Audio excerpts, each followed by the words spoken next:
Good morning प्यारे बच्चों। चलिए जय हिंद। शुरुआत करते हैं आज के वीडियो की और फिजिक्स में कंटिन्यू है। आज हम लोग चलते चलते 15 दिन के अंदर चैप्टर 4 पर आ गए और चैप्टर 4 भी बिल्कुल फिनिश होने को है। और क्या मजाल हमारे बच्चे ने कोई एग्जाम्पल, एक्सरसाइज या थ्योरी का कोई कंटेंट छोड़ा हो। बाकी प्रमाण के लिए हम आपको जैसे ही चैप्टर खत्म होता है तो आपका एक टेस्ट होगा और टेस्ट के बाद आपको प्रमाणिक तौर पर आपके बोर्ड पेपर्स का पूरा सेट भेज दूंगा मैं आपको। आप इत्मीनान से देख लीजिएगा क्या किसी सवाल से महरूम रह गए क्या, आपका भी जरूर भेजूंगा। चलिए आज कल हमने एग्जाम्पल 7 तक वर्क किया था। हमने देखा कि कल रात 11, 12, 1 बजे तक लोग एक्टिव रहे। मैं भी आपके साथ जागता रहता हूँ, पता है जब मैं वर्क करता हूँ आपके साथ तो मैं भी रोज़ आपके साथ जाग रहा हूँ। हाँ, जो बच्चे हमारे YouTube पर ये क्लास देख पा रहे हों उनको फिर एक बार बताना चाहता हूँ कि अगर सचान क्लासेस के साथ अगर आपको लगता है कि ये क्योंकि ये ओपन प्लेटफॉर्म का वीडियो होगा, ये वीडियो आपको अच्छी लगी, आपको समझ आया, कुछ हमारी बातें क्लियर हो रही हैं, तो हमारी अपनी एप्लीकेशन पर ये क्लास चलती है। यूट्यूब पर कभी कभी महीने 15 दिन में एक आध बार आता हूँ, यूट्यूब पर आता नहीं हूँ मैं। महीने 15 दिन में एक आध बार किसी टॉपिक को लेकर के काम करना हुआ तो आ जाता हूँ, नहीं तो रोज़ नहीं आता हूँ। राइट, तो मैं कहना ये चाहता हूँ कि ये बहुत सरल सी बात है न्यूमेरिकल लगाना, जिससे आपको बहुत डर लगता है। आप यकीन करें, हमारे साथ विश्वास से जुड़े, आपको न्यूमेरिकल का डर जीवन भर के लिए ख़त्म कर दूंगा। तमाम ऐसे बच्चे हर साल आते हैं जिनमें एक उत्साह होता है कि मैं पढ़ूंगा। देखिए पढ़ूंगा वाला है तो कर सकता हूँ, आप पढ़ूंगा तो फिर कुछ नहीं हो सकता। तो चलिए तमाम बातें ना करते हुए सीधे सीधे कम टू द पॉइंट हम अपने एग्जाम्पल 8 की ओर आते हैं और देखते रहिएगा। अगर आपको एग्जाम्पल लगाने में और न्यूमेरिकल लगाने में वाकई मज़ा ना आने लगे तो एग्जाम्पल 8 है। मैं सब्सिक्वेंट अपनी बुक से चल रहा हूँ, आप अपनी किताब लेके बैठो। जब ये वीडियो देखने बैठो तो किताब लेके ज़रूर बैठो, ताकि जब मैं सवाल पढ़ूँ तो आपको अपनी किताब में वो सवाल पहले दिखाई दे जाए। तो मैं सवाल की वर्डिंग्स पढ़ रहा हूँ तो आप भी अपनी किताब खोल लो। ऐसे कोई सिनेमा देखने मत बैठो, जब आप ये वीडियो देखने बैठो तो किताब उठा लाओ पहले। जाओ पहले किताब उठा कर लाओ, जाओ 2 मिनट का टाइम दे रहा हूँ। अगर बैठे हो किताब नहीं है तुम्हारे पास तो पहले किताब उठा के लाओ। जाओ जल्दी किताब उठा के लाओ, फटाक से, तुरंत। अबे तुम्ही से कह रहा हूँ, जाओ किताब उठा के लाओ, जाओ किताब उठा के लाओ। जब किताब ले आना तो मैं सवाल पढ़ रहा हूँ, उस किताब को खोलो। मैं क्वेश्चंस की वर्डिंग पढ़ रहा हूँ, मेरी किताब में 8 नंबर है, पता नहीं आपकी किताब में कौन सा नंबर हो। तो आप अगल बगल ढूंढ लीजिए। ढूंढने के बाद हम सवाल पढ़ करके सुनाएं, उसके पहले वीडियो को पॉज कर दीजिए, रोक दीजिए, मतलब वीडियो को रोक दीजिए, अपने से उस सवाल को पढ़ लीजिए। और फिर जब मैं पढ़ूँ और मैं समझाऊँ तो उस सवाल को समझने की कोशिश कीजिए। और जब मेरी बात उस लेवल तक चली जाए कि आप अपनी किताब का और हमारे लेवल का कंपेयर कर लेना, तो आपको ज़मीन आसमान दिखाई देगा। हमारा लेवल आसमान को छुएगा और आपके किताब का जो स्टैंडर्ड है वो पाताल लोक में है। यकीन करें, मैं शुरू करता हूँ। जब एक वायु संधारित्र की समांतर प्लेट का क्षेत्रफल 0.02 मीटर स्क्वायर, आप अपनी किताब खोलें, उसमें देखें 8 के आसपास 7वां सवाल, 6वां सवाल, 9वां सवाल ऐसे होगा। जब एक वायु संधारित्र की समांतर प्लेट का क्षेत्रफल 0.02 मीटर स्क्वायर हो, उनकी प्लेट, देखिए अब हमने तुमसे न्यूमेरिकल लगाते हुए एक बात बताई है हमेशा कि आप एक रफ डायग्राम अवश्य बनाया करें। दिखाइए दोनों को, कल की लेक्चर से कनेक्ट हो गए सवाल। समांतर प्लेट संधारित्र है जिसकी प्लेटों का क्षेत्रफल दिया हुआ है, प्लेटों के बीच की दूरी को d कहते हैं, जो कि प्रश्न में मेंशन है। न्यूमेरिकल लगाने का ये दुनिया का सबसे खूबसूरत तरीका है जो हम आपको सिखाते हैं। जिसको महान डर घुसा हो कलेजे के अंदर वह भी न्यूमेरिकल लगा सकता है मेरे साथ। इसकी प्लेटों के बीच का विभवांतर 300 वोल्ट है। भैया प्लेटों के बीच विभवांतर तभी आएगा जब आप बैटरी लगाओगे। 3000 वोल्ट है। आप उस वाली पढ़ाइए आराम से, हम डिस्टर्ब नहीं करेंगे आज आपको। प्लेटों के बीच लगा हुआ पोटेंशियल 3000 वोल्ट है। अब दोनों प्लेटों के बीच जो जगह थी 0.01 मीटर मोटी, उस पूरी जगह को देखो, प्रश्न को पढ़ो। 0.01 मीटर मोटी एक परावैद्युत पट्टिका खिसका दी है। इसके बीच में एक पूरा कोई परावैद्युत भर दिया, पता नहीं है कि उसका परावैद्युतांक कितना है, बस भर दिया है। तो बोला नया वोल्टेज जो था वो 1000 रह जाता है। अब भैया आप बताएं, आपको इस तरह के सवालों की सीन शुरुआत कर रहा हूँ आज। जो ये 8वें नंबर से एग्जाम्पल शुरू हुआ है, करीब 22वें 23वें तक जाएगा। शायद कल भी मैंने लिखा था, आज फिर बताता हूँ, फिर सुनाता हूँ, सुनिएगा, ध्यान से करिएगा, सवाल ज़िंदगी में गलत नहीं होगा। मैं खूब सारा समय लेकर के इस सवाल को लगाऊंगा। हमने कल बताया था बैटरी जुड़ी रहे तो वोल्टेज कांस्टेंट, और बैटरी हटा लिया तो चार्ज कांस्टेंट। मालिक पहले 3000 वोल्ट था, अब 1000 वोल्ट क्यों रह गया है? क्योंकि बैटरी हमने हटा ली होगी। इस बात की गारंटी है कि अगर वोल्टेज 3000 से बदल के 1000 हुआ है तो कहीं ना कहीं हमने बैटरी को हटाया है। नहीं, अगर हटाते नहीं तो किसी के माई के लाल में दम है कि इन दोनों प्लेटों के बीच का वोल्टेज 3000 से कम कर लेता है को, बतावें? तो अगर ये वोल्टेज 3000 की बजाय 1000 रह गया है, इसका मतलब चार्ज कांस्टेंट होगा, इसका मतलब चार्ज कांस्टेंट होगा। तो सुनो, शुरुआत में चार्ज रहा होगा Q। जब आपने परावैद्युत नहीं भरा था तो समांतर प्लेट संधारित्र की धारिता ε0A/d, और हमने शुरुआत में जो वोल्टेज लगाया था वो था 3000। Q = CV। अब क्या हुआ है, जैसे ही आपने बैटरी हटा ली होगी तभी नया वोल्टेज आया होगा, इसकी गारंटी है।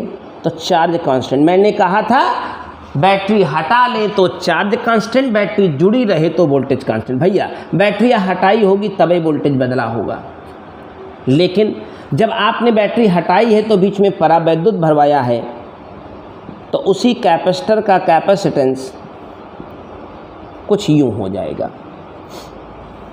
चार्ज नहीं बदलेगा, के बढ़ा होगा तो इसीलिए तो भी घटा है। अब लीजिए आपके पहले प्रश्न का जवाब सबसे पहले हाजिर करता हूँ, जाके आंसर मैच कराइएगा, और किताब से सॉल्यूशन एग्जाम्पल का प्रश्न है तो उसे देखिएगा, हमारा लगाने का तरीका देखिएगा दोस्त। आकाश और पाताल का अंतर आपको नज़र आएगा। मैं फिर दावा करता हूँ आकाश पाताल का अंतर नज़र आएगा। अभी तो ये शुरुआत है, अभी 10 दिन आपको कैपेसिटर लगाना है।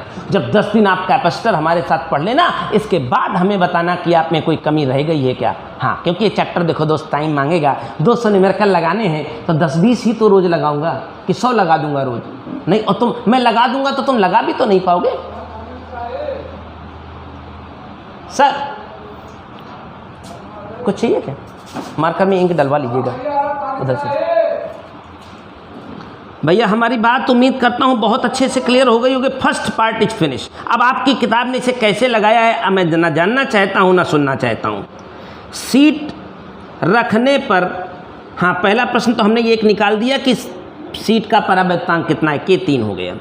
सीट रखने पर धारिता, सीट रखने के पहले की धारिता ए भैया, जब सीटियाँ ना ही रखे तो ये सवाल नंबर 1 हमारा ये है। अब लगाने चल रहा हूँ। सीट रखने के पहले की धारिता C बराबर ε0A/d। आपके पास ε0 मौजूद है, आपको एरिया दिया है, आपको d दिया है। डाटा कैलकुलेट करना आप जानते हैं। मैं सीधा और सीधा आंसर लिखता हूँ, आपका जवाब होगा 1.77 10⁻10 फैरेड। पहला प्रश्न।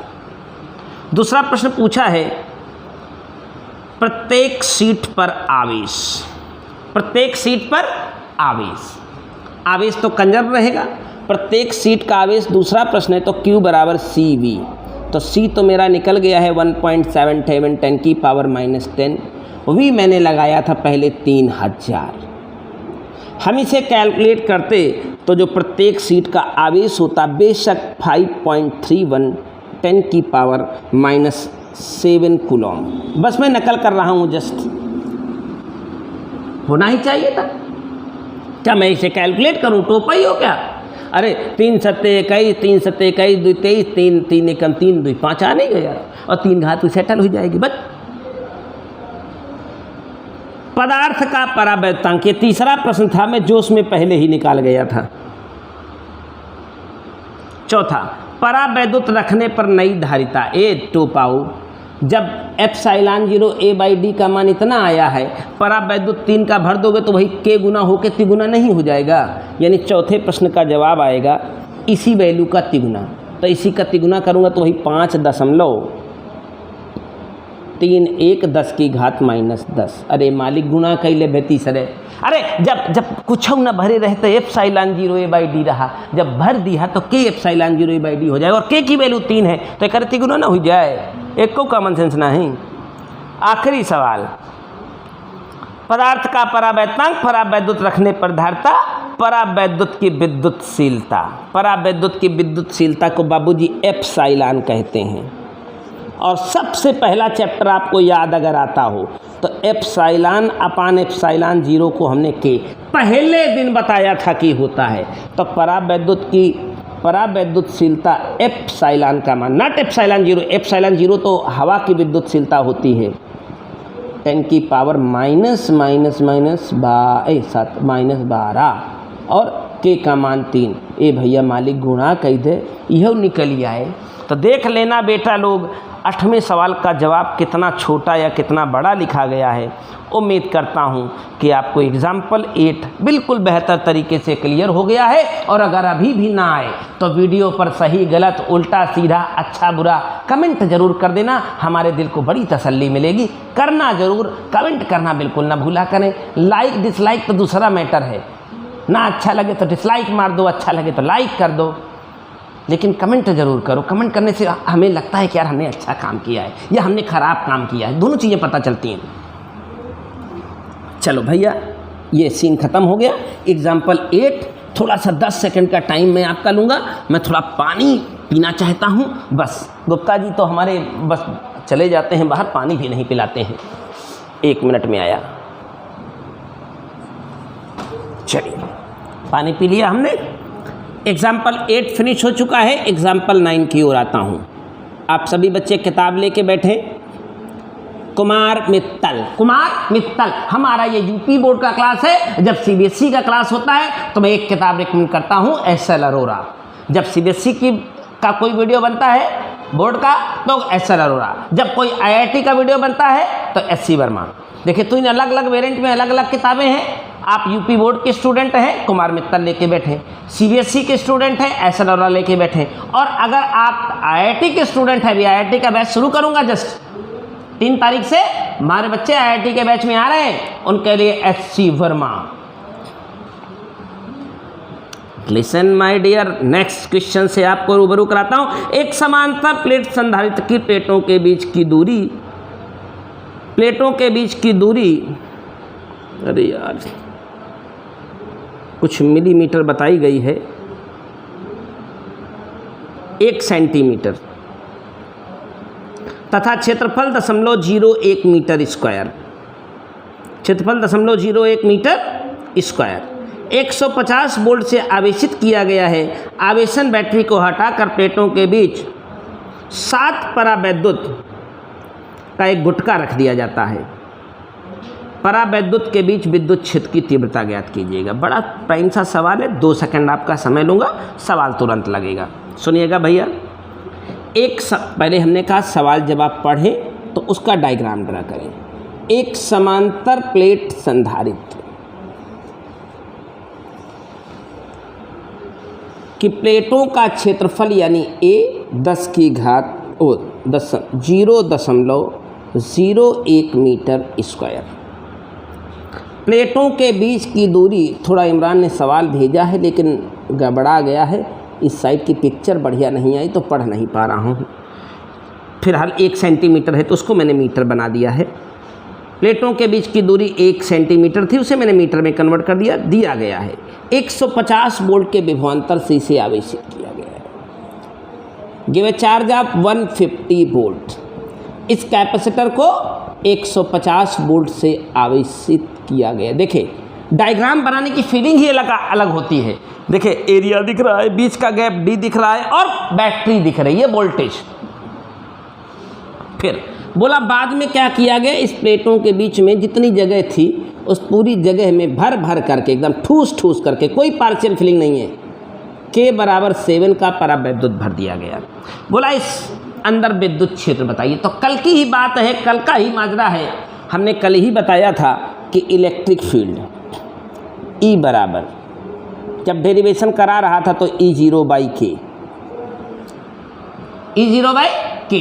और धातु की जो दो प्लेटें होती हैं उनके बीच में electric field σ/ε0। K is the dielectric. कल का डेरिवेशन है, अगर आपको यकीन ना आता हो तो कल की लाइव वीडियो का आखिरी सेशन देख लीजिए, आपको मिलने वाला है। जो कल वो बताया था वो समांतर प्लेट संधारित्र की धारिता जब प्लेटों के बीच में आंशिक रूप से परावैद्युत भरा हो, तो यही तो मैंने दिखा था, तो हो गया। It is the charge upon area sigma के लिए, ε0 से अपने को कोई दर्द नहीं है, K हमें दिया हुआ है, बस Q नहीं है मेरे पास। Q मिल जाता मजा आता, क्योंकि एरिया है, D है, K है, अभी Q नहीं है, लेकिन Q बराबर होता है CV। Q बराबर CV, भी तो दिया है ना। अरे पढ़े लिखे टोपा हो क्या यार। Q बराबर CV। अब देखिए K क्योंकि मैंने यहाँ कर दिया है तो CV, तो C तो हवा वाला लिया जाएगा ना, हवा वाला, क्योंकि मैंने K को नीचे रख रखा है तो C हवा वाला। तो जब कैपेसिटर में कुछ नहीं भरा था तो ε0 A/D था C। V तो मेरे पास गिवन है, ε0 और एरिया प्यार से आए थे और कट जाएंगे। देखिए क्या है, यही फिजिक्स, मैं इसी को फिजिक्स माना करता हूँ। जाइए अपना आंसर मैच कराइए। V की वैल्यू 150, D की वैल्यू 1 × 10⁻² और K की वैल्यू 7। जाइए, अगर आपका दिल करता हो तो आंसर मैच करवा लीजिएगा, आप धोखा नहीं खाएंगे। That's your answer. 15/7 10⁻³ आप हमारे लेवल और अपनी किताब के लेवल में ज़मीन आसमान का डिफरेंस पाएंगे। सवाल सुनिएगा, कल का डेरिवेशन है। जब मैंने परावैद्युत भरा था तो हवा वाली वैद्युत क्षेत्र E0, परावैद्युत के केस में E0/K। K मैंने कितना भरा है मुझे पता है। E की जगह σ/ε0, जब दो प्लेटें हों, एक प्लेट हो तो σ/2 डेरिवेशन के स्टेप देख लीजिएगा और सवाल को लगाने का तरीका देख लीजिएगा। सिग्मा की जगह charge upon area, charge is equal to CV, C is equal to ε0 A/D। क्योंकि K आप यहाँ यूज कर चुके थे, इसलिए तुम्हारा कैपेसिटर पहले तो हवा आई थी, वो तो बाद में भरा गया है। लीजिए, अभी इसी सवाल को मैं 5 तरीके से एक्सपेरिमेंट करके बता सकता हूँ। आप कभी जब लाइव क्लास में रहेंगे तो आप बताइएगा, तो फिर डिस्कशन करा दूंगा। क्वेश्चन नंबर 9 खत्म हो गया। 9 से बाहर निकलता हूं तो एग्जाम्पल नंबर 10 की ओर आता हूं। चल रही है अपनी सर्वसम्मति से पास हुई एक किताब जिसका नाम है कुमार मित्तल, एग्जाम्पल 10। अब ये एग्जाम्पल 10 जो है, हम आपको बता दें, जिन बच्चों के पास पुरानी किताब होगी, जिन बच्चों के पास पुरानी किताब होगी, ध्यान से सुनिएगा मेरी बात, इससे बढ़िया सवाल आप पूरे चैप्टर में खोज नहीं पाओगे। जिन बच्चों के पास पुरानी किताब होगी उनके पास एग्जाम्पल 21 या तो 22 होगा। मैं अपनी मेमोरी बेस्ड क्वेश्चन बता रहा हूँ, मैं सवाल पढ़ रहा हूँ दोस्त। आप भी जब अपनी किताब से लगाओगे तो 22 या 23 नंबर या 21 नंबर एग्जाम्पल पर जब पहुँचोगे तो ये सवाल आपको गारंटी से फंसेगा। जब फंसेगा उसके पहले ही हम बता रहे हैं। जो बच्चे पुरानी किताबें ले बैठे, ये बिल्कुल नई वाली किताब है, तो उसमें थोड़े सवालों को इधर उधर शिफ्ट कर दिया गया है, शिफ्टिंग के हिसाब से डाल दिया गया है, तो क्रम ऑर्डर अरेंज कर दिया गया। इधर उधर सवाल सबके मिलेंगे, ऑर्डर अरेंज कर दिया गया है इधर उधर, तो आप उसके लिए परेशान ना हो। मैं सवाल पढ़ रहा हूँ, ये सवाल आपको मिलता है अपनी किताब में, शायद 21, 22, 23 कहीं ढूंढना एग्जाम्पल में, ये वही सवाल होगा। मैं सवाल पढ़ता हूँ। एक समांतर प्लेट संधारित्र की प्लेटों को एक विभवांतर तक आवेशित किया गया है।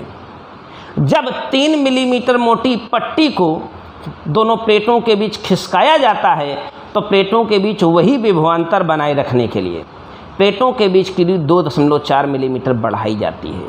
पट्टी का परावैद्युतांक ज्ञात कीजिए। दोस्त, पूरे चैप्टर में अगर कोई सवाल है डाइलेक्ट्रिक को फिल करने वाला, आंशिक रूप से भरे हुए परावैद्युत के कारण विद्युतशीलता का, तो इससे बढ़िया न्यूमेरिकल कोई दूसरा मौजूद नहीं है। मैं फिर से दावा करता हूं, फिर से कहना चाहता हूं दोस्तों, तो एक सवाल को थोड़ा ध्यान देके पढ़िएगा। अगर आपके पास पुरानी किताब है तो 21 या 22 पर चले जाइएगा, और मेरे पास जो नई किताब है उसमें एग्जाम्पल 10 है। मैं पढ़ता हूँ। एक समांतर प्लेट संधारित्र, मेरे दिल के बहुत करीब है ये सवाल, और आप इस सवाल को अपनी किताब से कहीं जा कर के सल्यूशन देखेंगे दोस्त, तो आपके मुंह से सिर्फ और सिर्फ गाली ही निकल सकती है, अच्छे शब्द शायद ही निकलें। समांतर प्लेट संधारित्र है, हमें नहीं बताया गया है कि इसके प्लेटों के बीच की ओरिजिनल दूरी कितनी है, तो हमने ओरिजिनल दूरी को डी मान लिया। बोला एक समांतर प्लेट संधारित्र की प्लेटों को एक विभवांतर तक आवेशित किया गया, तो मालिक हम इसे आवेशित करेंगे तो Q बराबर CV, तो C की जगह जब कुछ नहीं भर रखा है तो एप्सिलॉन 0 A/D × V, एक विभवांतर तक आवेशित किया गया। प्रश्न में कह रहा है मैंने कुछ नहीं कहा है। अब भाई मेरा सादा कैपेसिटर था, एक बैटरी लगा के आवेशित करेंगे तो Q बराबर CV ना होगा। अब आगे, जब एक 3 मिलीमीटर मोटी पट्टी, एक परावैद्युत पट्टी जिसकी मोटाई 3 मिलीमीटर है, जिसकी मोटाई यानी थिकनेस T 3 मिलीमीटर होती है, जैसे ही इसके बीच में आप डालेंगे तो आपको पता है C बढ़ जाएगा। परावैद्युत चाहे कम भरें चाहे ज़्यादा भरें, लेकिन भरेंगे तो C बढ़ जाएगा, और C बढ़ जाएगा। Q को कंजर्व रहना है, तभी तो भी कंजर्व रहेगा। उसने कहा विभवांतर को वही बनाए रखना है, यानी विभवांतर के साथ छेड़छाड़ नहीं करोगे तो विभवांतर को यहीं छोड़ दो, तो इसको नीचे लाना पड़ेगा आपको। आज थोड़ा प्लानिंग करके लगाता हूँ डिफरेंट मॉडल में। V बराबर Q/C नहीं होगा, कर विभवांतर वही बनाए रखें। अब विभवांतर वही बनाए रखना है तो आपको पता है Q की छेड़छाड़ नहीं होनी है। क्यों? क्योंकि आपकी परावैद्युत पट्टी जैसे घुसेगी उसे C में छेड़छाड़ हो जाएगी, और परावैद्युत आंशिक रूप से भरा गया है तो नया डिज़ाइन कुछ ऐसा होगा, एप्सिलॉन 0 A अपान D-T और प्लस T अपान K। यस, नया कैपेसिटर आंशिक रूप से भर गया है परावैद्युत से, तो epsilon 0 A upon D-T plus T upon K। यानी मूल बात करो तो वोल्टेज नहीं बढ़ाओगे तो चार्ज भी नहीं बढ़ेगा, और चार्ज में परिवर्तन नहीं होगा तो कैपेसिटर में भी परिवर्तन नहीं करना है आपको। हम मोटा कह दें कि कैपेसिटेंस में चेंज ना हो। तो भैया देख, जैसे ही आप परावैद्युत की पट्टी खिसकाते हो तो प्रश्न को पढ़िए, उसमें स्पष्ट लिखा हुआ है कि प्लेट परावैद्युत की पट्टी घुसाओगे तो C बढ़ने लगेगा, और C बढ़ने लगेगा तो उसको घटाने का फिर एक ही तरीका है, बीच की दूरी बढ़ाएं। तो जो पहले दूरी D थी, नई सिचुएशन में वो दूरी D + 2.4 हो जाती है। तो हम इस एक्सप्रेशन को पूरा न लिख करके मोटी बात कह रहे हैं कि ये सब तो कैंसिल होंगे, यानी जितना कैपेसिटेंस पहले था सादे वाले कैपेसिटर का, हवा वाले कैपेसिटर का, उतना ही कैपेसिटेंस परावैद्युत भरने के बाद बचा रहना चाहिए। और परावैद्युत आंशिक रूप से भरा गया है तो ये सीन बचेगा। लेकिन ये परिवर्तन, ये दोनों बराबर तो हो ही नहीं सकते थे। ये बराबर तभी हुए जब प्रश्न में कहा गया कि दूरी को बढ़ा करके 2.4 और बढ़ाया गया है। सवाल को पढ़िए, पता लगेगा। जैसे ही 3 मिलीमीटर मोटी पट्टी डाली तो विभवांतर ना बढ़ने पाए, इसके लिए प्लेटों के बीच की दूरी को बढ़ा दिया गया है। तो प्लेटों के बीच दूरी बढ़ाई गई है तो पहले जो दूरी D थी वो D + 2.4 हो जाएगी। ये 3 मिलीमीटर, ये 3 मिलीमीटर, एप्सिलॉन 0 A का कोई चेंजमेंट किया नहीं गया। बोला K की वैल्यू बताओ, इनको उठाओ और काट डालो, कैलकुलेशन के साथ सजाइए इसको। D बराबर D - 0.6 प्लस 3 अपान K। D को D से काट डालिए, इसको पहुंचाइए इधर 0.6 = 3 अपान K, तो K = 3/0.6। कैलकुलेशन जा रहा हूं तो 6 × 5 = 30। सवाल को सुना देता हूं एक बार, बहुत प्रीमियम रेंज का सवाल है। आप किसी हल्के फुल्के मास्टर के पास से सवाल लेके न जाइएगा, नहीं ऐसा तुमको कहानी पढ़ा देगा कि बुद्धि ठीक हो जाएगी तुम्हारी, समझ अलग से नहीं पाओगे। सुनो भैया, एक बार फिर से सुना रहा हूँ। बोला एक समांतर प्लेट संधारित्र, और सरवा यहू नहीं बताया बीच की दूरी कितनी है, एरिया कितना है। बोला एक समांतर प्लेट संधारित्र जिसे कुछ वोल्टेज से आवेशित किया गया है, तो हम मरता क्या ना करता, समांतर प्लेट संधारित्र को V वोल्ट से आवेशित कर दिया। अब जब बोला इतनी मिलीमीटर मोटी पट्टी खिसकाई तो विभवांतर वही बनाए रखने के लिए जो बीच की दूरी D थी उसे बढ़ाकर इतना कर दिया गया। तो नई पिक्चर, नई सीन सामने है। विभवांतर को नहीं बदला है तो आवेश भी नहीं बदलेगा, और विभवांतर आवेश नहीं बदला मतलब C भी नहीं बदलेगा। और इशारा भी तो यही कर रहा था कि परावैद्युत घुसाया था तो इसका C बढ़ेगा। C बढ़ने पाए, तुरंत उसको मैनेज करने के लिए D को बढ़ा दिया गया है। सी बढ़ता उसके पहले डी को बढ़ाकर सी को फिर से मैनेज कर दिया गया है, यानी पुराना वाला सी और नया वाला सी। बस पुराना वाला एप्सिलॉन 0a/d और ये आंशिक रूप से भरा परावैद्युत था। ये सवाल जो भी बच्चा अपनी किताब में लगाता, जब भी लगाता तो फंसता अवश्य। सवाल आपके सामने है। एग्जाम्पल 8, 9 और 10 फिनिश हो चुके हैं। मैंने क्या कहा, सवाल लगाने का समय तो 30 सेकंड ही होता है, लेकिन आपकी समझ वहाँ तक जाए तो इसके लिए मुझे थोड़ा समय ज़्यादा देना पड़ता है शुरुआत में, फिर धीरे धीरे जैसे आप समझने लग जाते हो। इसीलिए कैपेसिटर जैसे खूबसूरत चैप्टर को देखिए, हमने क्या कहा, हथेली पर सरसों नहीं उगता है दोस्त। आप सोचें आज ही आए हैं, आज ही सब लगाने लगे, कैसे लगाओगे? हाँ, धीरे धीरे सनई सनई प्रैक्टिस, पूरे साल का मामला होता है। मैं तो आपसे 100 दिन ही मांग रहा हूँ कि 100 दिन आप मुझे दे दीजिए, हम सिलेबस आपको दे देंगे और ऐसी प्रैक्टिस करा के देंगे कि एक सवाल छोड़ूंगा नहीं, तुमसे लगवाऊंगा और खुद लगा के प्रूव करूंगा। बोलो आगे बढ़ते हैं। एग्जाम्पल 10 था मेरी किताब में, ये भी निश्चित तौर से फिनिश हो गया है। अब धीरे धीरे एग्जाम्पल 11 की ओर बढ़ते हैं। एक से एक बेहतरीन सवालों का सीन है, ध्यान रखिएगा। सवाल का सेटिंग आगे पीछे कर दिया गया है, लेकिन सभी सवाल आपकी किताब में आगे पीछे मिलेंगे अवश्य। तो ढूंढने की थोड़ी सी देरी होगी, तो जब सवाल में पढ़ूं तो उसको थोड़ा सा अपनी किताब में वर्कआउट करके ढूंढ लें, नहीं तो फिर सवाल को समझें और लगाएं आगे। फिर 11 नंबर एक और बेहतरीन सवाल। मैं कल इसी की बात कर रहा था दोस्त कि आपको जो है डेरिवेशन में करा रहा हूँ समांतर प्लेट संधारित्र की धारिता वाला, उसके सवाल जब मिलेंगे ना तो भेजा फ्राई हो जाएगा आपका कंसेप्ट। आपके डेरिवेशन के बीच से सवाल उठेंगे। फिर से एक सवाल लगा रहा हूँ, देख लीजिएगा। जो सवाल मैं पढ़ रहा हूँ 11 नंबर, वो आपकी किताब में या तो 23 नंबर होगा या तो 24 नंबर होगा, ऐसे ही कहीं होगा और उससे ज़्यादा दूर नहीं जाएगा। एक समांतर प्लेट संधारित्र की, हाँ मेरी किताब में 11 है, जो नई वाली किताब भाई कल इमरान ने भेजी थी उसमें एग्जाम्पल 11 है। अब देखिए, इतना बड़ा सवाल ही लिखा है, आप इमेजिन करो, इतना बड़ा एक प्रश्न ही लिखा है। कोई बच्चा इसे क्यों पढ़ेगा इस सवाल को लगाने के लिए? लेकिन मैं हूँ ना तुम्हारे पीछे, मैं लगवाऊंगा तुमसे।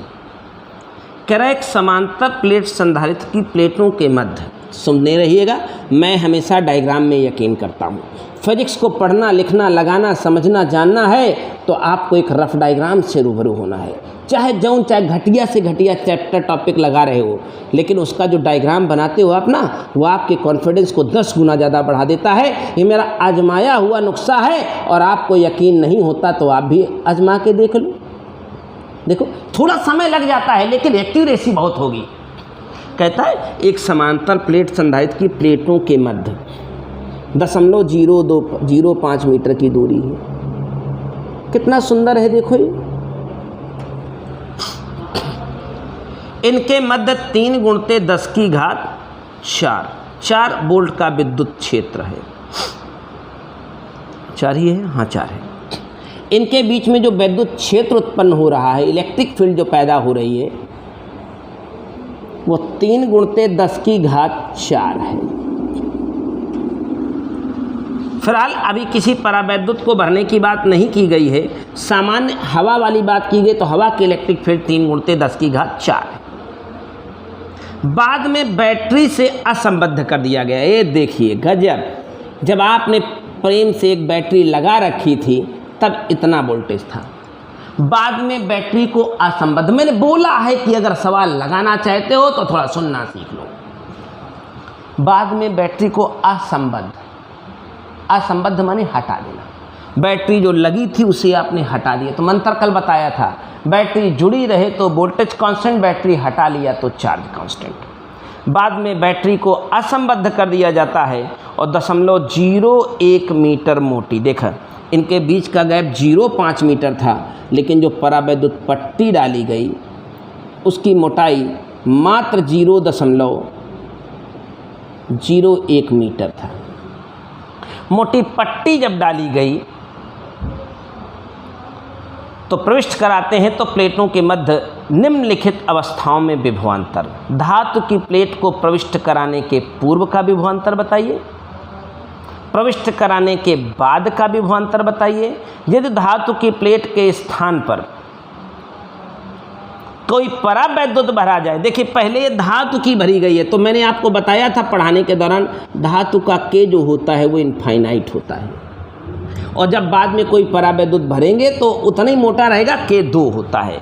तो नए विभवांतर आपको बताने हैं। तो ऐसे सवाल देख करके निश्चित तौर से आपका दिमाग चकरा जाएगा यकीनन। लेकिन हमारे चैप्टर को पढ़ाते हुए थ्योरी पर आपने पूरा सा कंसंट्रेशन, पूरा कंसेप्ट जो कि मैंने बहुत इत्मीनान से पढ़ाया होता है, अगर आपका क्लियर था तो यकीनन ऐसे सवालों को आप 10 सेकंड से 30 सेकंड के अंदर ज़मीन पर ले आ देंगे। सुनो भैया, इलेक्ट्रिक फील्ड बचा है, वोल्टेज चाहिए। तो जब पहलवा कुछ नहीं भरे रहे मालिक, तो E बराबर V/D जिंदाबाद है। एक सवाल लग गया। इलेक्ट्रिक फील्ड 3 × 10⁴ थी। V की चाहत में आया था, पहले कुछ नहीं भरा था तो इतनी थी दूरी। उम्मीद करता हूँ पहला आंसर आपको मिल गया होगा। 1500 वोल्ट हो गया। जब आपने कुछ नहीं भरा था तो 1500 वोल्ट था। अब आपने बीच में आंशिक रूप से परावैद्युत भरा, बीच में आंशिक रूप से परावैद्युत भरा, परावैद्युत नहीं भरा बल्कि वो मेटल घुसाया, तो हो गया। मेटल का के इनफाइनाइट होता है, तो हमें तो एक ही थीम लगानी है। तो कल जब आप डराइव कर रहे थे तो हमने पहला स्टेप दिया था और इंडिकेट किया था कि जिस बच्चे को पहला स्टेप समझ आएगा वो इस सवाल को लगाएगा।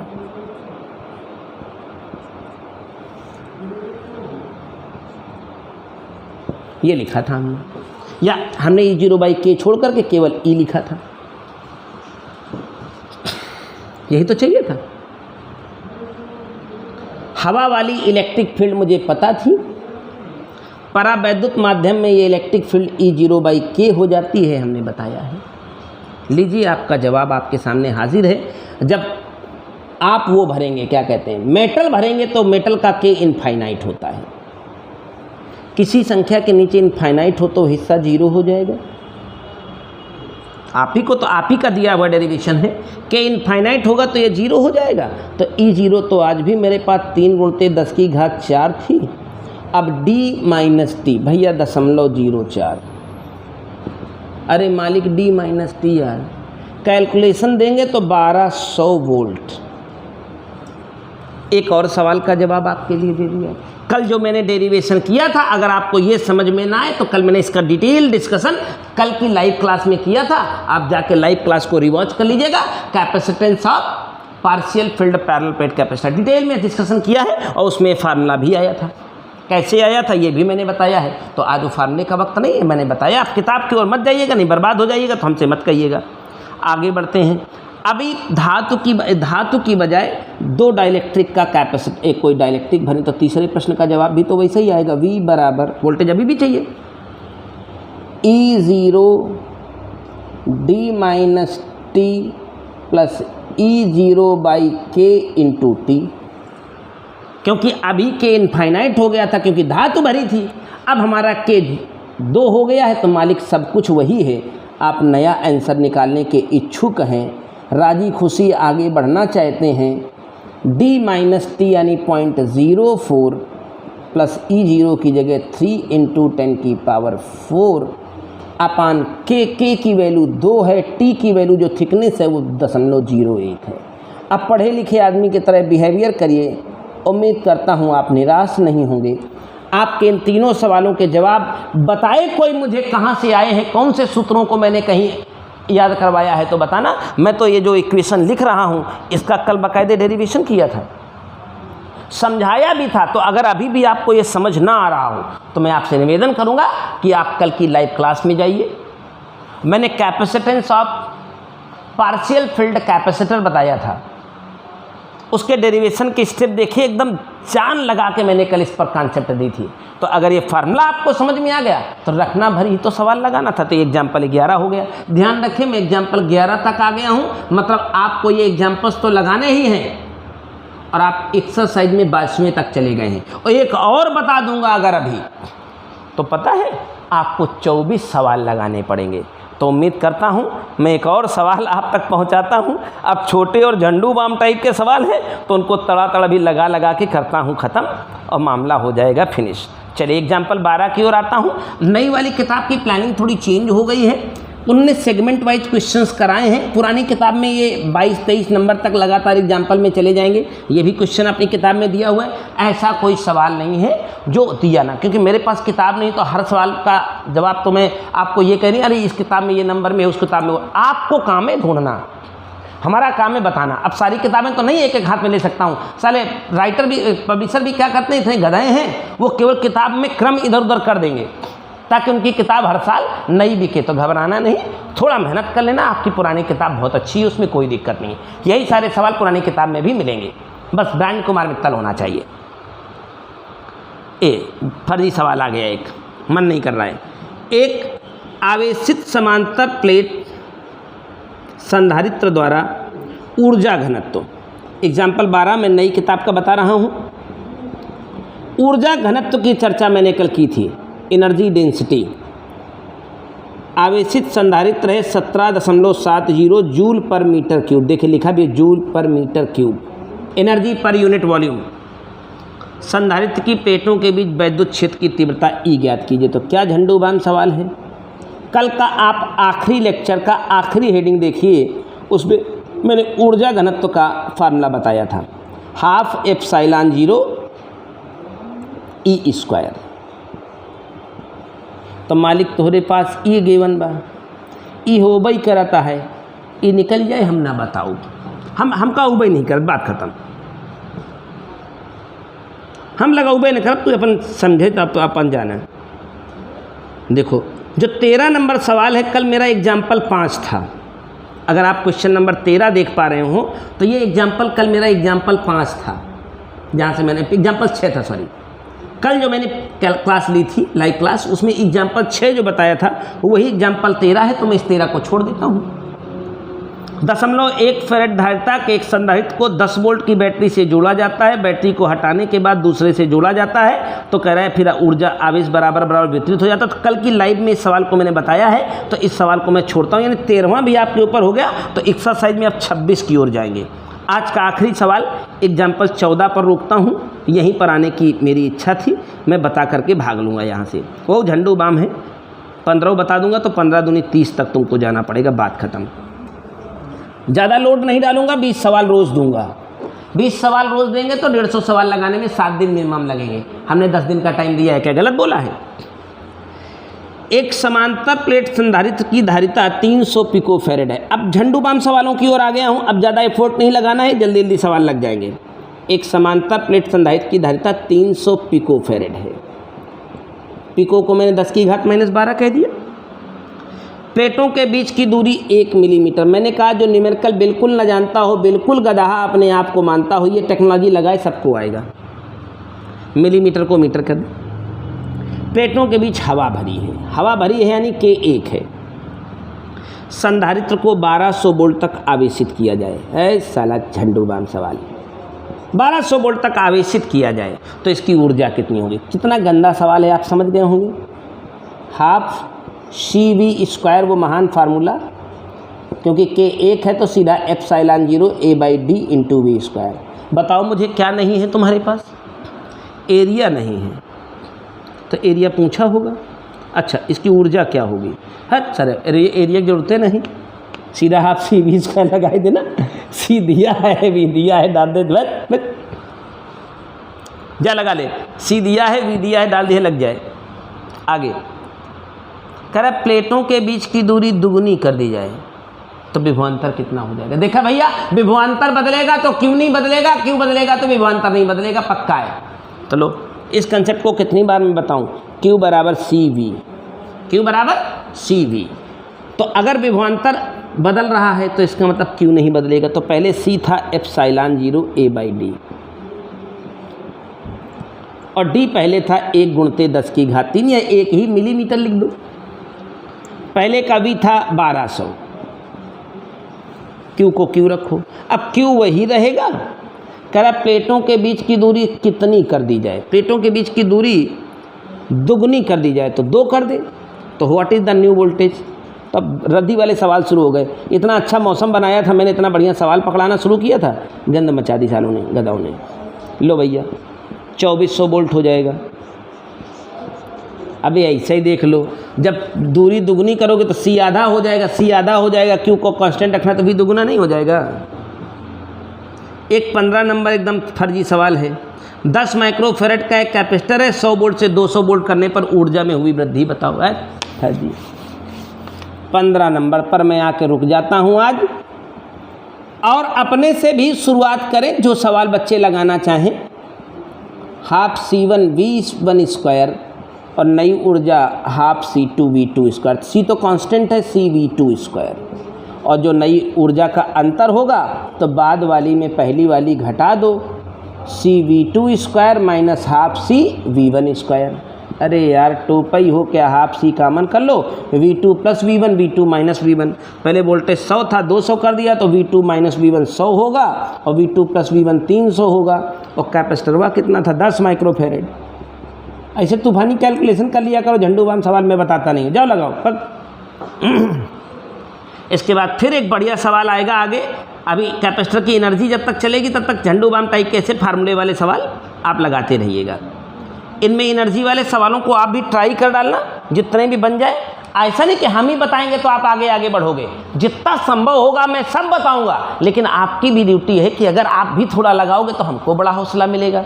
तो अगर यहाँ तक आज हमारा काम है, 15 तक एग्जाम्पल आ गया हूँ, कल 7 तक आया था, आज 8 से 15 आया हूँ, तो 15 दूनी 30 यानी एक्सरसाइज में 30वें नंबर तक आपको पहुँचना है। और एग्जाम्पल में 15 तक हमारी वाली किताब में आया है। आप अपनी किताब के हिसाब से जो आज हमने बताए उनको जरूर सेटल करना, खासकर वो जिसमें डी वाला जो पेट की दूरी बढ़ा दी गई, विभवांतर ना बढ़ने पाए, और वो 2-3 सवाल जो बताए हैं आगे उनको ट्राई करना। और जैसे अपनी किताब में हमेशा जब सर्किट शुरू करूँगा तो सब सर्किट आएगा। अभी voltage power charge energy analysis है, तो शुरुआत करते हैं, लगाते हैं। That's all. Okay, thank you.